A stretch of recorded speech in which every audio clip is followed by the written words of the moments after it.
by the West Virginia for Life PAC, and I'm very proud of him on this issue. David is very conservative, and when you talk to him, you think, wow, he's really personable. He went to Volcano Days, and he didn't want to leave. He went up to Donna's. He had to be up there, but he went late because he really liked meeting the people. He's a people person. He's a smart man. He cares about West Virginia and West Virginia jobs. He started his company with 2 people.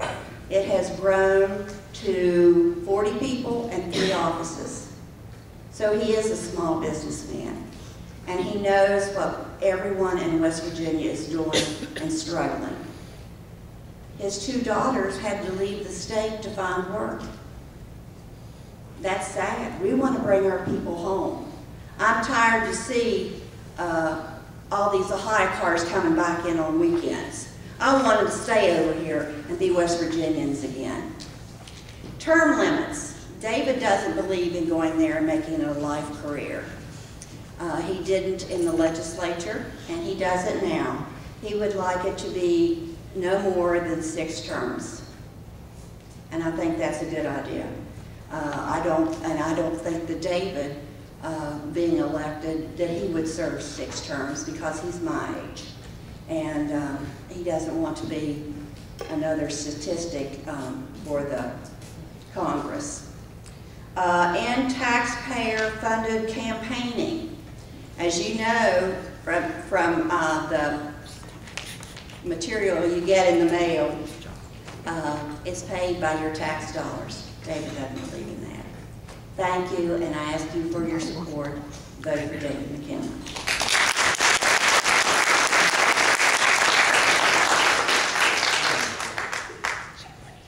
The next race I'm going to take it is the special election for the United States Senator unexpired term. And we actually have 6 candidates. I know some of us just don't realize that there's some write-ins. So is anybody here representing Charles Bud Riley? If not, is there anybody here for John Rick Bartlett? The mountain ticket candidate is Jesse Johnson. No one signed in for Jesse. The Constitutional Party is Jeff Becker. Moving right along, the Democratic candidate, Joe Manchin, has John Freeland here this evening to represent him. You want to say a few words?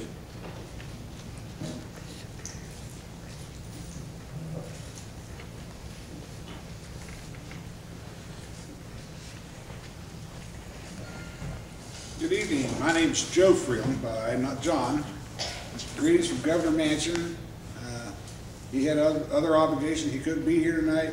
He asked me to come up. Simply one reason he did is I am a farm owner, so I have a lot of connections with the Farm Bureau, and I was a member of 4-H for about 12 years. When I was a counselor at camps, I did the whole 9 yards. I went the whole way. Really loved it. And still do.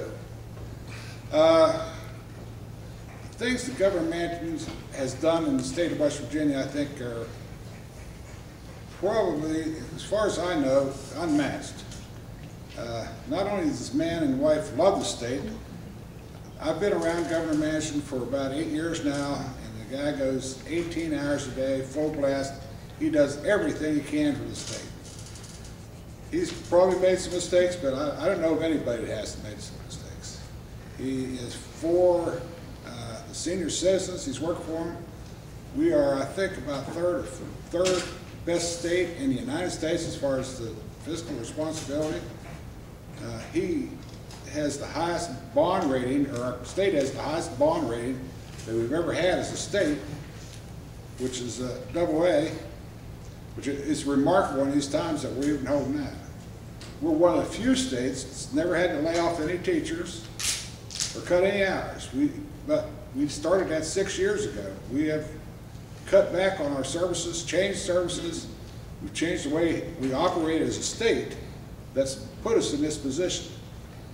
Now, how do we get in that way? Because he was able to work with the House and Senate with Democrats and Republicans alike. No one could go in and do one thing by themselves. They have to bring the people together to do that. I don't know the man that has done as well as he has in those positions.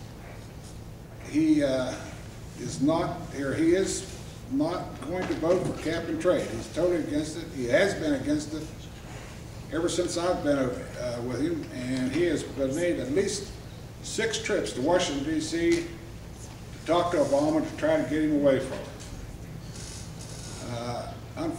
There's some things out that he says, you know, he's doing this, he's going to lose 25% of all the coal we do. Well, I happen to be a little bit, I'm on the Energy Authority for the state of West Virginia, so I know a little bit about that situation.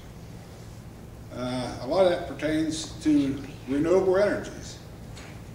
We needed a renewable energy portfolio, because if we don't have one, and the feds come in and put one on it, they can have what their numbers are. So we tried to do ours, got to pass the Senate, so there's something we thought could be lived with. Everybody kind of signed off on the thing, the coal companies, the coal miners. Governor Manchin, as a matter of fact, when that came out, it was kind of strange to me because he's endorsed by United Mine Workers. The coal companies that have endorsed him, I don't think they would endorse him if he was going to be hard on coal. But I don't know anybody that stood up for him for coal as much as Joe Manchin has as far as being the governor. Health care, he's for fixing health care. And so am I. I don't know how many in here buy your own health insurance. I happen to be an independent businessman. I buy my own health insurance. 12 years ago, I was paying $218 a month. Right now, I'm paying $1,350. In 12 years from now, I'll be paying close to $35,000 a year for health insurance if it keeps going up the same way it has been. Now, I'd like to see somebody in here that's not for health reform.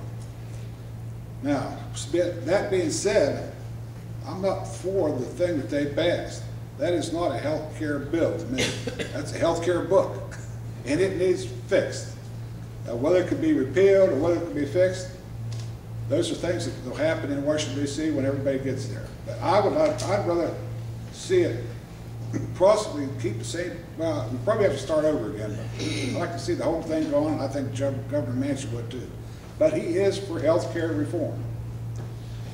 He's been a big supporter of senior citizens in the state, and as far as economic development, we've